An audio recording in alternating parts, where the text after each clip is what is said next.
우리가 유명한 그림을 보면 참 기분이 상쾌해지고 또 정신이 맑아집니다.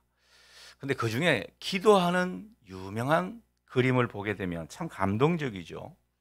뭐 뒤로에 기도하는 손, 이 손만 그려진 그런 명화를 여러분 기억하실 겁니다. 그리고 빵과 스프를 앞에 놓고 정말 이 감사의 기도를 하는 그 노인의 기도, 옆에는 또 성경책이 앞에 있죠. 정말 보기만 해도 순간 아름다움을 느끼게 됩니다. 여러분, 밀레의 만종이라는 그림 혹 기억하십니까? 이 밭에 이 가을 거지를 다 하고 나서 정말 이 부부로 보이는 두 남녀 한 쌍이 손을 모으고 기도를 하죠. 아마 저 멀리 교회 모습이 보이는데 그 교회의 종소리를 듣고 아마 일하다가 일을 거의 끝낼 무렵에 감사 기도를 하는 그 모습, 얼마나 감동적이고 참 거룩한 아름다움을 느끼게 해주는지 모릅니다. 이렇듯 기도는 정말 거룩한 신앙 행위죠. 우리가 하는 기도는 얼마나 중요한 것인지 모릅니다. 그런데 이 기도가 너무 무거워서는 안 된다는 것을 주님이 여러 차례 우리에게 말씀하고 있습니다. 오늘 우리가 기도에 대해서 공부를 하는데요. 주님은 일견 우리에게 이 기도를 좀 즐겨라, 그런 말씀을 하고 있는 것 같습니다. 여러분, 기도를 좀 즐기고 계십니까? 이 기도를 즐긴다. 참 이게 알듯 말듯한 그런 내용들이 되겠습니다. 우리가 보면 기도를 참 무겁게 생각하는데, 기도 안 하면 죄다, 그리고 기도해야 복 주신다, 뭐 이런 생각이 우리에게 많이 있는 듯 보입니다. 그래서 기도에 대한 느낌이 부드럽거나 뭔가 유쾌하지가 않을 때가 있습니다. 기도해야 되는데 하다가 안 하니까 이 죄의식이 그만 지배를 하는 거죠. 그러다가 오래간만에 또 기도하면 또 얼마나 기도를 쥐어짜듯이, 아주 자기를 옥죄듯이 기도를 하게 되죠. 뭐 제가 그랬다는 겁니다. 그러니까 이 기도 자체가 무거운 것이 되고 맙니다. 제가 신학 훈련 받을 때 제일 힘들었던 게 기도 훈련이었습니다. 사실은 이 기도가 너무 무거웠던 거죠. 기도하기만 하면 잠이 왔고, 또 기도를 또 제대로 한다는 것은 뭐라 그럴까요? 너무 낯선 거죠. 우리가 보통 사람으로 살아가다가 정말 하나님과 이 교제로 기도를 한다는 것이 쉽지만은 않은 일입니다. 그런데 주님은 거기다가 한술 더 떠서 기도를 즐기라고 말씀하고 있죠. 왜 그렇습니까? 기도는 하나님과 교제하는 행위거든요. 여러분, 우리가 남녀가 만나서 교제를 하는데 너무 뭐 자기를 쥐어짜듯이 그렇게 행동을 하거나, 아니면 너무 딱딱하게 말을 한다거나, 아니면 뭐 정말 사랑하는 사이인데 감정은 다 빼고 그냥 이 말만 많이 하게 되는 그런 교제라 그러면 그 교제는 재미가 없겠죠. 그래서 하나님은 우리에게 정말 친밀한 관계를 이루시기 위해 기도를 부탁하셨고, 그 기도는 하나님과의 교제가 되는 그런 기도를 원하신다라는 것입니다. 하나님이 바라시는 것은 이 기도를 통해서 뭔가 폭넓게 하나님을 이해하고 하나님의 존재를 느끼고, 그 가운데 하나님의 은혜와 능력을 공급받는 그런 통로로 삼아 가라는 거죠. 여러분, 기도가 조금 더 새로워질 수 있기를 축복하고요. 기도가 정말 세 부대의 새로운 은혜를 경험하는 여러분 되시면 좋겠습니다. 자, 기도는 우리가 다시 한번 정의를 내리면 하나님의 능력을 경험하는 통로라는 거죠. 기도에는요, 반드시 응답이 있다고 하나님이 약속해 주셨습니다. 그리고 기도 잘하게 되면 하나님이 상도 주신다, 그렇게 분명히 약속하셨습니다. 얼마나 땡큐인지 모릅니다. 기도 잘하고 상도 받고, 여러분 막 끓으면서 이렇게 상 받으려고 눈에 혈안이 되어 있는 분들이 있는데, 기도 잘해서 하나님께 상 많이 받으시기 바랍니다. 하나님이 그것을 약속해 주셨다라는 거죠. 이렇게 기도가 중요하다는 것입니다. 자, 그런데 주님께서 오늘 말씀하시는 것은, 그러나 기도는 무조건 한다고 되는 게 아니다. 무작정 기도한다고 다 좋은 기도가 아니다. 기도는 잘 해야 된다. 기도는 바르게 해야 한다. 하나님이 받으시는 기도가 따로 있다. 오늘 그 점을 말씀해 주고 있습니다. 자, 몸풀기 문제로 한번 우리가 나눠보고자 합니다. 예수님 시대 때 기도 잘 못하는 사람들이 있었죠. 그 당시 예수님 당시에 그 사람들의 기도 자세는 어떠했을까라는 겁니다. 오늘 성경 본문을 우리가 쭉 보면 이 당시 사람들이 무엇이 잘못된 기도였는지 우리가 느낄 수가 있죠. 어떤 기도였습니까? 사람들이 외식하는 기도를 했다라는 거죠. 뭐 외식하는 기도가 뭡니까? 밖에 나가서 먹는 게 아니죠. 자기를 꾸미려고 하는, 꾸미기는 왜 꾸미겠습니까? 남한테 잘 보이려고. 아니 우리 아이들도 보면 막 열심히 꾸미더라고요. 근데 분명히 여고인데 많이 꾸민더란 말이죠. 너 왜 꾸미냐 그러니까 이 같은 여하고들끼리도 뭔가 의식하는 게 있나 봅니다. 그래서 아침에 그 바쁜 시간에 찍어 바르고 제가 한 번씩 태워주는데 속이 다 타죠. 우리가 기도도 남한테 보이려고 하는 기도가 있더라는 거죠. 그게 외식하는 기도입니다. 5절에 보면 회당과 큰 거리 어귀에서 서서 기도하기를 좋아하더라. 왜 이렇게 기도하는 것입니까? 보여주기식이죠. 나 이렇게 기도하는 사람입니다. 다른 사람들이 자기를 좀 주목해 주기를 바라는 그런 심리를 우리가 느낄 수가 있죠.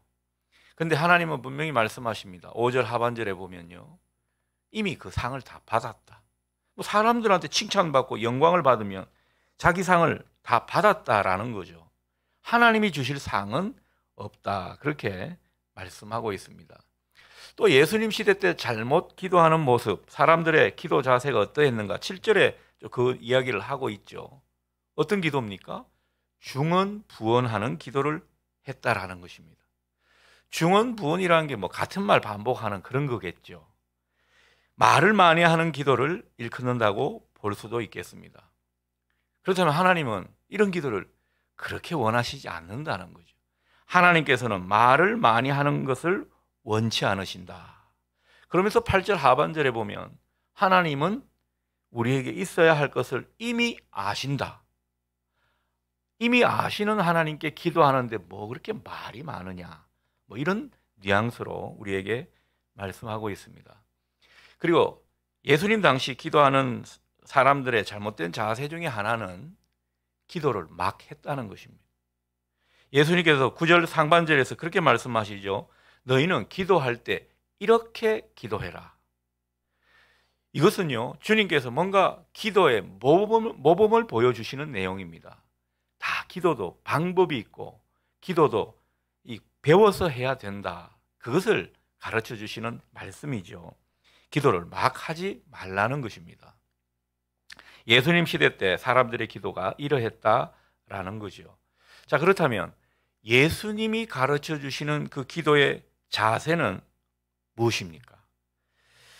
자, 기도할 때는 앞서 예수님께서 사람들이 어떤 기도가 잘못되었다라는 것을 보면 기도할 때는 누구를 의식해라? 하나님을 의식해라. 하나님께만 집중해야 좋은 기도다. 이걸 말씀하시는 거죠. 기도의 자세는요, 하나님께 포커스를 두라는 것입니다. 사람을 의식하거나 또 자기한테 집중하는 그런 기도를 경계하시는 거죠. 보면요, 이 하나님은 슬쩍 제쳐두고 이 자기 스스로에게 하는 기도일 수가 있다라는 겁니다. 그래서 자기한테 집중하는 게 아니라 좀 하나님께 집중해라. 그러면서 당부하시는 표현이 은밀한 중에 하라. 오늘 은밀한 중에 기도하라는 것, 이게 뭘까 우리가 생각해 봐야 할 것입니다. 우선은 뭔가 하나님께 이 마음을 연결시켜 가야 한다는 그런 맥락에서 이런 말씀을 하시는 것 같은데, 우리가 은밀한 기도가 뭔지 한번 공부해 보도록 하겠습니다. 그리고 주님께서 기도하는 자세에 대해서 이 주기도문을 통해서 우리에게 또 말씀하시는 것 큰 골격 하나는요, 하나님, 그러니까 하나님 앞에서 기도하라는 겁니다. 우리가 하나님 아버지여, 하늘에 계신 우리 아버지여 라고 주기도는 시작하지 않습니까? 이것은 굉장히 인격적으로 친밀한 관계를 설정해 놓고 기도하라는 것입니다.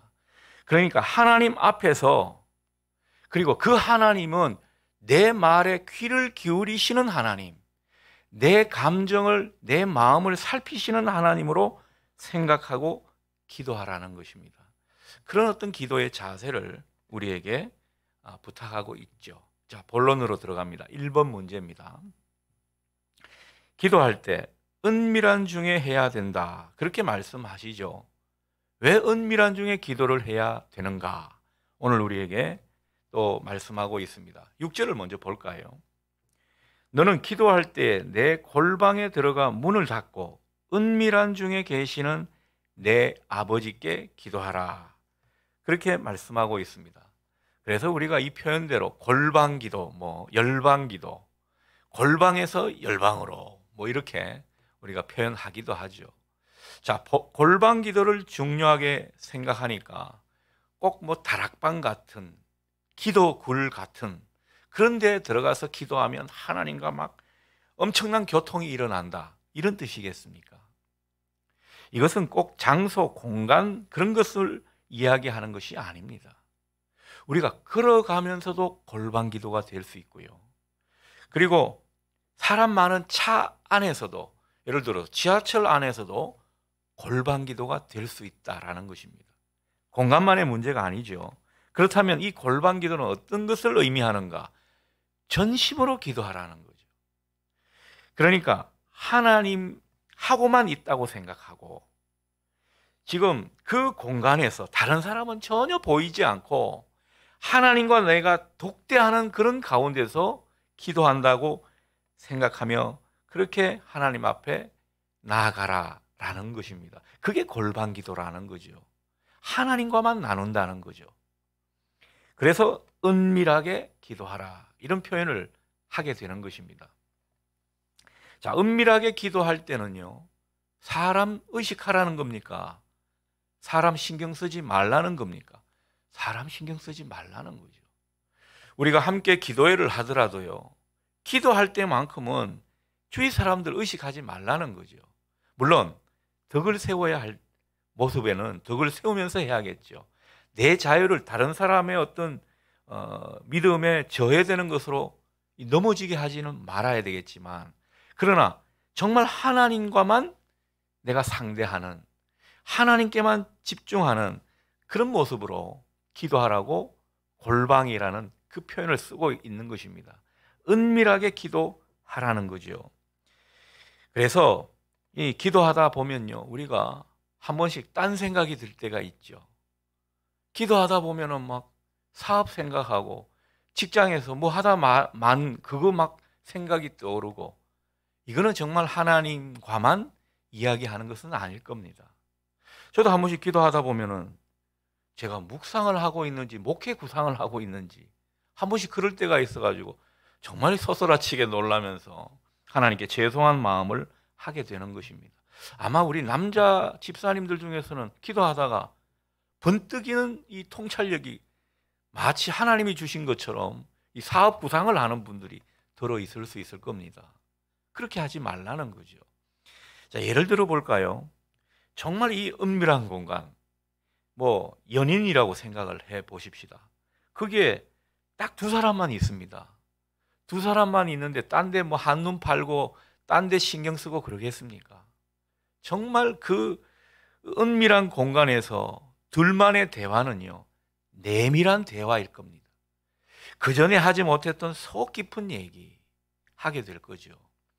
한 번씩 목사님이라든지 아니면 평신도 지도자들과 이렇게 한적한 곳에서 대화를 할 때가 있습니다. 그러면 평상시보다 얼마나 내밀한 대화를 하게 되는지 모릅니다. 흉금을 틀어놓고.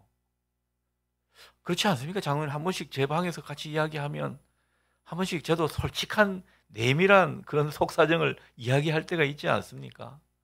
은밀한 기도가 그런 거라는 거죠. 여러분, 우리가 하나님 앞에 때로는 가식 덩어리일 때가 많습니다. 하나님 앞에 너무 교양을 따지고 하나님 앞에 너무 격식을 따질 수가 있더라는 거죠. 물론 그래야 됩니다. 예배 차원에서는 그래야 되죠. 회중이 하나님과 만나는 이 무거운 임재의 공간에서는 그런 것이 필요합니다. 근데 기도라고 하는 하나님과 뭔가 단독으로 1대1로 만나는 그런 관계 속에서는 내 속에 내밀한 것들을 하나님 앞에 토로해야 된다는 거죠. 하나님은 그런 기도를 때로는 기다리십니다. 우리가 정말 하나님께서 내 기도를 들으신다, 이 공간에는 하나님과 나밖에 없다, 이렇게 하나님 앞에 내밀하고 진실한 기도를 드릴 때 하나님은 그 은밀한 기도 가운데 역사하신다는 겁니다. 그리고 갚으신다는 거죠. 응답하실 뿐만 아니라 상을 주신다고 말씀하고 있습니다. 그러니 여러분, 기도할 때 사람 보지 마시고 환경 의식하지 마시고 하나님만 계시다고 믿고 하나님만 바라보며 기도하실 수 있기를 축복합니다. 때로는 이게 훈련이 돼야 됩니다. 어떤 분들 보면은 기도하자 그러면은 너무너무 사람들 신경 많이 쓰죠. 그래서 나는 이렇게 기도해야 되는데 사람들이 있어서 못 가겠습니다, 그런 분도 있을 겁니다. 그런데 정말 하나님께서 원하시는 그 은밀한 기도는 말을 많이 하는 기도도 아니고 꼭 방언으로만 기도해야 되는 것도 아니고 하나님께 마음을 통하는 그 기도의 본질을 잘 생각하시면 좋겠습니다. 자, 그런데 우리가 기도할 때 사람들이 많이 의식되면 이렇듯 하나님께 집중하기가 어렵습니다. 자, 그래서 우리 교회에서 새벽 기도회라든지 또 토요 기도회라든지 기도할 때 이게 우리가 많이 훈련됐죠. 너무 큰 소리를 내어 기도하지 않는 거죠. 사람을 의식하지 않겠다, 하나님께만 더 내밀하게 집중하겠다는 그런 맥락이 하나가 있고요. 내가 하나님과 은밀한 기도를 드리는 것을 하나님이 기뻐하신다면 다른 사람도 하나님이 그런 기도를 기뻐하신다고 생각하고 다른 사람에게 침해가 되지 않도록 우리가 조용히 기도하는 그런 모습일 것입니다. 배려하는 거죠.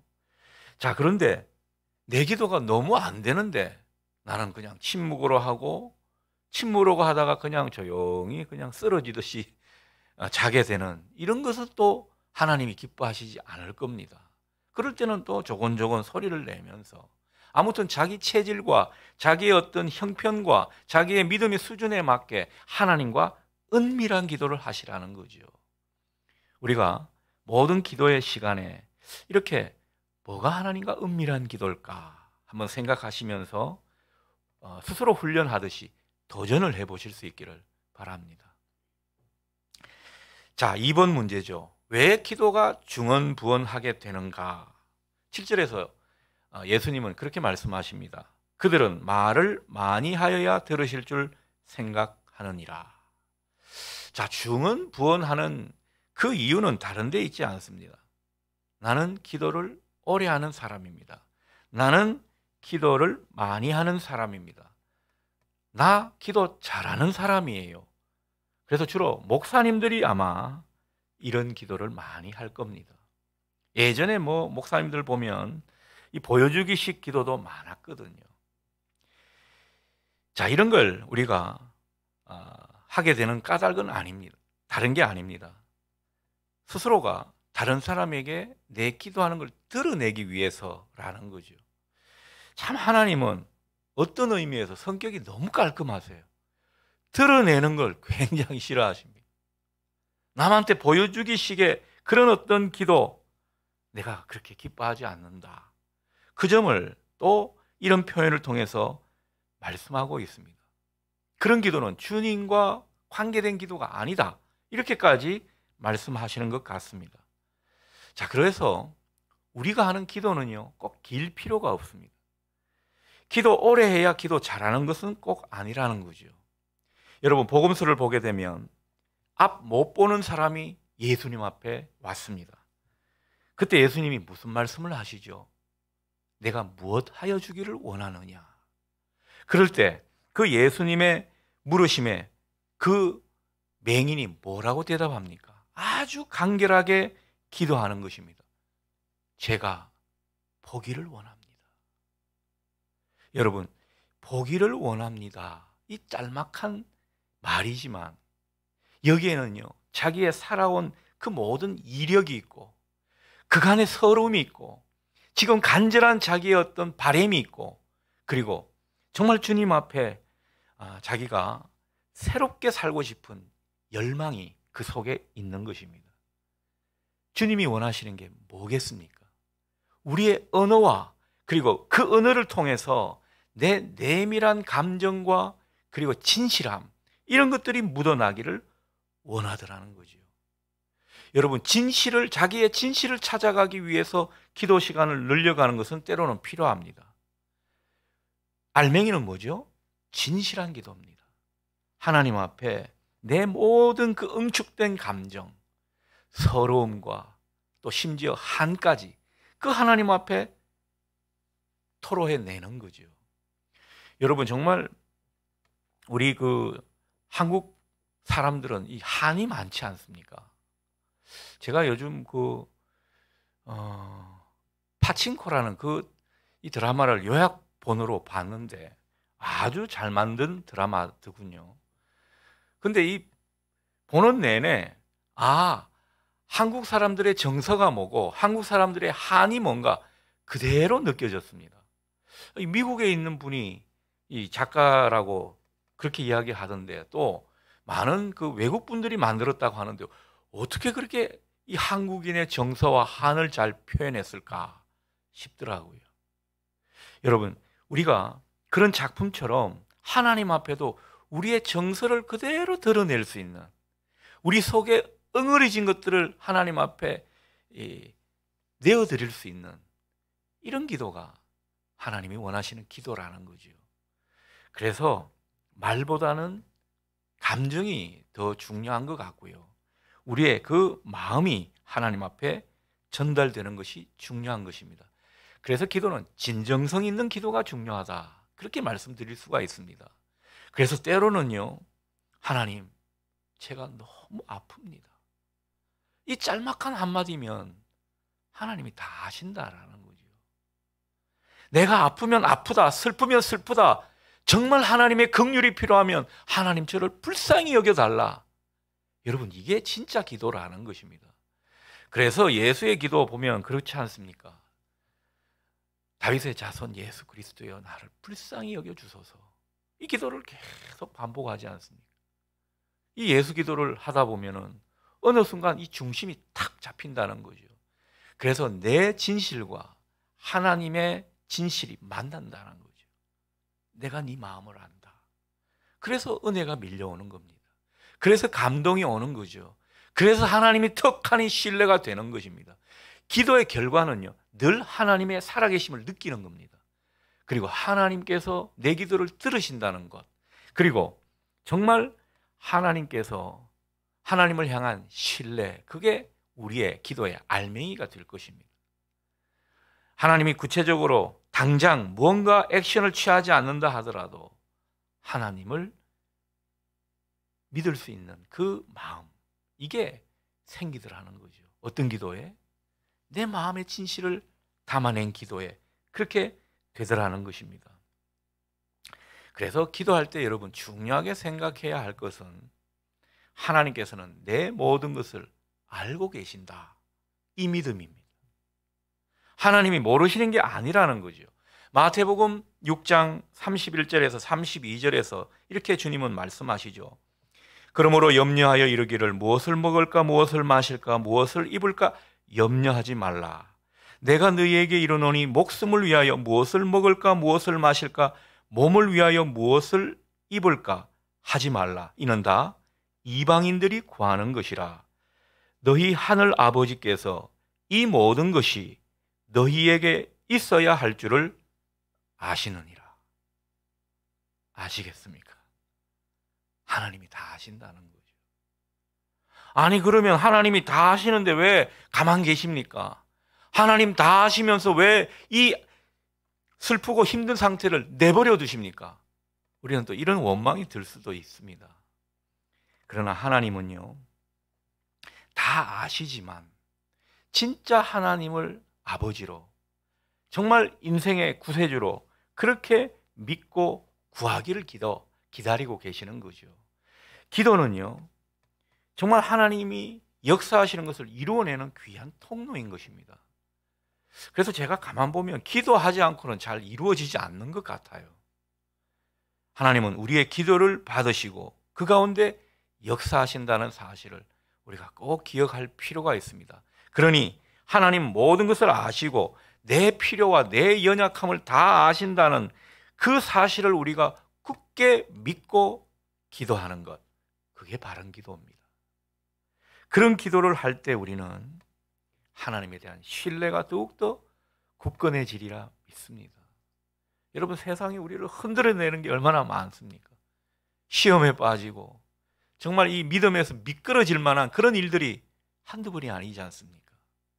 그런 가운데 믿음을 지키고 그 믿음이 하나님께 인정되고 그 하나님께서 달아보시는 그 모든 연단의 과정이 이제 마침내 종료가 될 때 우리는 아브라함처럼, 야곱처럼 하나님이 새로운 어떤 인생 가운데 우리를 붙들어 주실 줄 믿습니다. 하나님의 역사는요, 늘 이런 곡선을 걷는 것 같아요. 우리가 뭐 열심히 신실하게 신앙생활을 한다고 이렇게 정비례해서 올라가지 않습니다. 이 신앙의 곡선은요, 늘 평행선을 걷는 것 같습니다. 그러다가 도약을 하고 또 이렇게 가다가 이 지난한 세월이죠, 또 도약을 하고, 하나님은 그렇게 우리를 인도해 가시는 줄 믿습니다. 자, 3번을 볼까요? 자, 주기도에서 하나님이나 또 하늘나라를 위해 우리가 어떻게 기도하라고 분부하시는가, 그리고 땅의 삶을 위해서 기도할 것들이 무엇이라고 말씀하시는가, 이런 질문이 되겠습니다. 우리가 잘 아는 성 어거스틴, 이 성 어거스틴이 한 말 중에서요, 성경 전체에서 이 주기도문보다 더 놀라운 것은 없다, 그렇게 말을 한 바가 있습니다. 그만큼 우리 신앙의 금과 옥조와도 같은 그 기도가 바로 주기도문이라는 거죠. 우리가 뭘 기도해야 될지 모르겠다, 내가 어떻게 기도해야 될지 도무지 모르겠다, 주기도를 그대로 여러분 묵상하시듯 기도하십시오. 가장 좋은 기도라고 주님께서 소개하고 계십니다. 우리가 주기도를 진심을 다해서 기도하게 되면 짧은 시간에 아주 최고의 기도를 드리는 내용이 될 것입니다. 그래서 우리가 이 주기도를 그냥 뇌를 씻지 않고 그냥 암기하는 그런 기도문이 아니라 그 한 구절 한 구절에 우리의 마음과 우리의 심중의 언어를 담아내서 그렇게 기도를 하면 좋겠습니다. 자, 먼저 하나님에 대해서 뭐라고 주기도에 쓴 이야기를 하고 있는지 볼까요? 9절 하반절입니다. 하늘에 계신 우리 아버지. 여러분, 이 짤막한 표현을 통해서 강조하고 있는 것은요, 하나님은 인격적인 아버지 하나님이시라는 겁니다. 여러분, 우리가 기도의 출발은요, 하나님을 아버지 하나님으로 모시고 그 가운데 그 앞에서 기도하는 것이라고 볼 수가 있겠습니다. 근데 이 아버지는요, 하늘에 계십니다. 여러분, 하늘에 계신다는 게 어떤 뜻일까요? 그분은 정말 높고 거룩하신 분이다, 이런 뉘앙스도 있겠지만 그분은 어디에서나 계신다. 그래서 언제 어디서나 우리 가까이 계시는 하나님이라고 표현하는 것이 하늘에 계신 하나님이라는 것입니다. 그러니 우리가 정말 아버지 하나님으로 인격적으로 믿고 신뢰하는 그 하나님은 언제나 어디서나 나와 함께 하시는 하나님이라는 거죠. 우리가 그 대상 설정을 제대로 하고 기도를 하라라는 것입니다. 기도하다 보면요, 대상은 온데간데 없고 그냥 자기식으로만 기도할 때가 있는데 하나님 아버지께서 지금 내 앞에서 계신다고 생각하고 기도를 하라는 것입니다. 그러니 우리가 보이지 않는 하나님이지만 보이는 하나님으로 믿고 기도하는 것, 그게 바로 하늘에 계신 내 아버지여 하는 그런 어떤 호칭에서 느낄 수가 있는 표현인 것입니다. 또 아버지의 이름이 거룩히 여김을 받으시오며 이렇게 기도하기를 원하시죠. 여러분, 아버지의 이름이 귀히 여김을 받아야 된다, 높임을 받아야 된다, 그렇게 이해할 수 있겠습니다. 하나님은 정말 우리를 통해서 귀히 여기심을 받고 하나님은 우리의 사랑을 정말 최고로 받으실 만한 분이십니다. 이렇게 하나님을 어찌 보면 격려하라는 기도일 수 있겠습니다. 여러분, 하나님은요, 우리가 기도를 통해서 지극히 높은 존재, 그리고 하나님은 가장 중요한 존재고 우리의 사랑을 받기에 합당하신 분으로 때로는 높여야 합니다. 우리는 기도를 통해서 하나님을 더욱더 높여야 합니다. 우리는 기도를 통해서 우리는 점점 낮아지고 하나님은 더욱더 우리 인생의 최우선이 되고 높아지고 거룩히 여김을 받고 우리의 최고의 사랑하는 대상이 되어야 합니다. 왜 그렇습니까? 그럴수록 하나님과 우리가 더욱더 격차가 나는 그런 지점으로 우리가 기도할수록 그만큼 우리는 더 기쁜 것입니다. 그만큼 우리는 더 힘이 생기는 것이죠. 그만큼 우리 앞에 놓인 문제는 작아지게 되어 있습니다. 그래서 우리의 기도로 말미암아 하나님이 크셔야 된다는 거죠. 여러분, 하나님을 더욱더 높이시고 크신 분으로 기도할 수 있기를 축복합니다. 그게 내 문제의 산이 작아지는 비결인 것입니다. 하나님은 더욱더 높아져야 되고 우리를 통해서 더욱더 거룩히 모시는 분이 되어야 된다는 거죠. 여러분, 하나님이 우리가 믿는 하나님이 가장 최우선이 될 수 있도록 기도하십시오. 그게 진짜 우리의 소원이 되게 하십시오. 그러면 하나님은요, 더욱더 능력의 하나님, 큰 역사를 우리 가운데 행하시는 하나님으로 나타날 줄 믿습니다. 우리가 하나님을 어떻게 높이느냐가 때로는 관건이라는 거죠. 10절을 볼까요? 하나님의 나라가 임하고 하나님의 뜻이 땅에서 이루어지는 기도도 어찌 보면 비슷한 맥락입니다. 하나님 아버지의 다스리심, 이걸 간절히 소원하는 거죠. 하나님의 뜻은 하늘에서는 다 이루어지셨는데 이 땅에서도 이루어지기를 원합니다. 하나님의 뜻이 우리 가정에서도 우리 교회에서도 이 나라에서도 이루어지기를 소원합니다. 그 기도를 우리에게 매일매일 드리라고 당부하시는 것입니다. 여러분, 하나님의 나라가 임하고 하나님의 뜻이 임하는 것이 우리 인생 가운데 놀라운 하나님의 역사가 나타나는 것을 의미하지 않습니까? 그러니 하나님의 역사가 나타나도록 기도하라는 거죠. 우리가 이런 기도를 하게 되면요, 눌린 것에서 자유롭게 됩니다. 없던 평안이 우리 속에 임하게 되고요, 힘없고 무기력한 그 모습이 힘찬 생명력을 가지게 됩니다. 우리 마음 가운데 하나님의 나라가 임했기 때문입니다. 그래서 우리가 진짜 행복하려면 하나님의 나라가 이루어지기를 소원해야 하는 것입니다. 우리 가정에도 우리 교회에도 하나님의 나라가 이루어지십시오. 하나님의 뜻이 이루어지십시오. 그렇게 될 때 아픈 데가 낫게 되고요, 막혔던 문제가 해결되는 것입니다. 하나님의 나라가 임하는데 뭐가 막히는 것이 계속 그대로 있겠습니까? 그래서 우리의 모든 삶의 문제 가운데 하나님의 나라가 임하도록 그렇게 소원하시는 저와 여러분 되시면 좋겠습니다.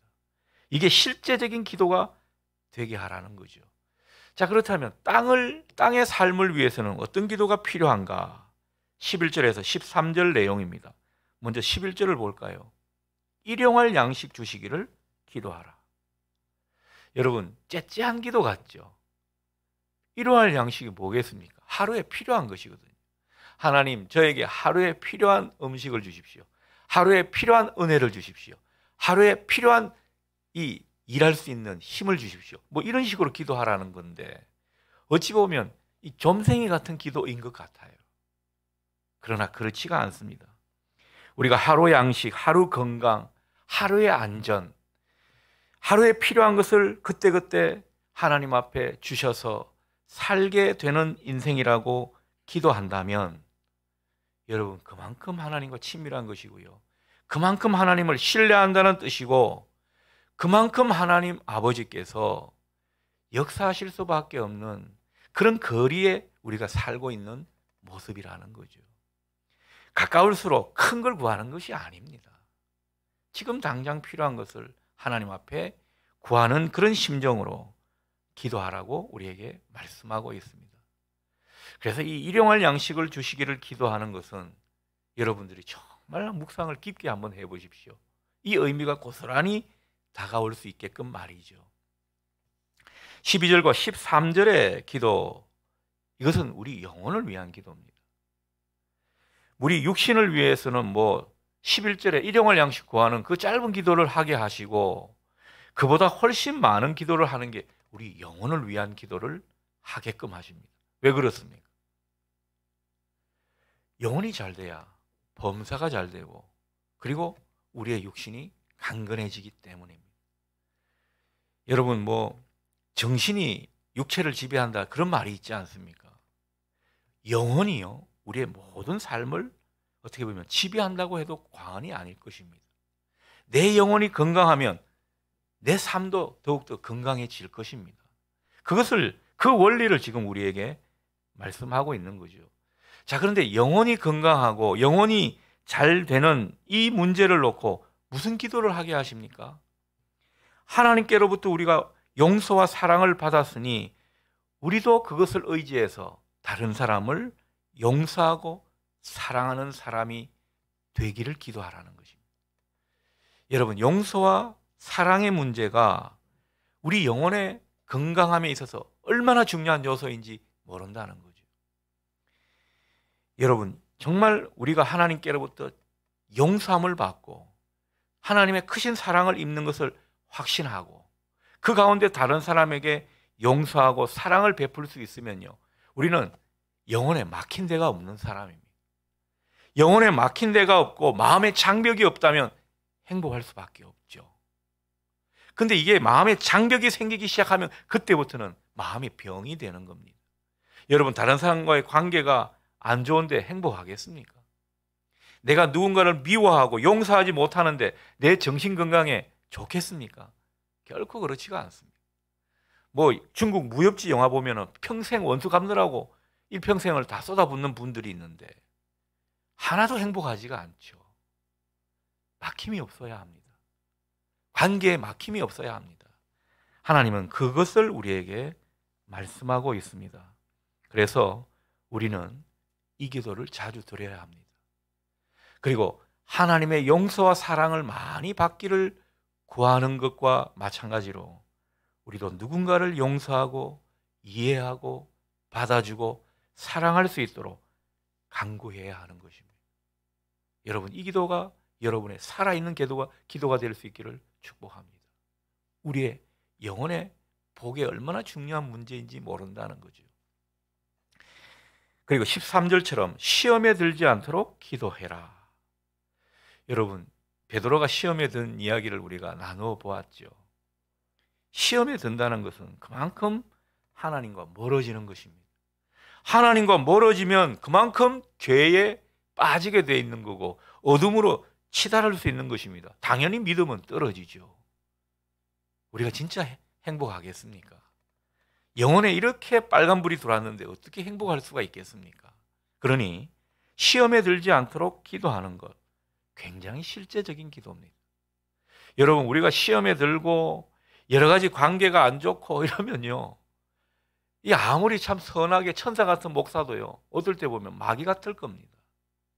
우리는 천사와 악마가 우리 마음 가운데서 늘 결투를 벌이고 투기하는 그 존재라는 것을 한시도 잊지 마시기를 바랍니다. 우리 마음은 천사와 악마의 투기장이라고 그러지 않습니까? 시험에 들지 않도록, 하나님과 멀어지지 않도록, 유혹에 빠져서 정말 믿음에서 떨어지지 않도록 우리는 기도해야 할 것입니다. 하나님, 주님께서 이런 기도를, 주기도를 통해서 우리에게 가르쳐 주셨습니다. 오늘은 시간 관계상 4번 문제는 생략하겠습니다. 그래서 제가 이걸 예상하고 제가 메모에 생략 가능이라고 되어 있습니다. 오늘은 여기까지 하고요. 오늘 무슨 말씀을 우리에게 하셨습니까? 정말 하나님과 실제적인 경건의 생활을 하라는 것입니다. 그 실제적인 경건의 생활이 우리에게 영혼의 복을 주고 그리고 삶의 진정한 행복을 가져오게 할 것이다. 그것을 우리에게 말씀하십니다. 오늘 주님의 그 가르쳐 주시는 가르침이 우리 신앙에 살아있는 교훈이 될 수 있기를 축원합니다. 아멘. 기도하겠습니다.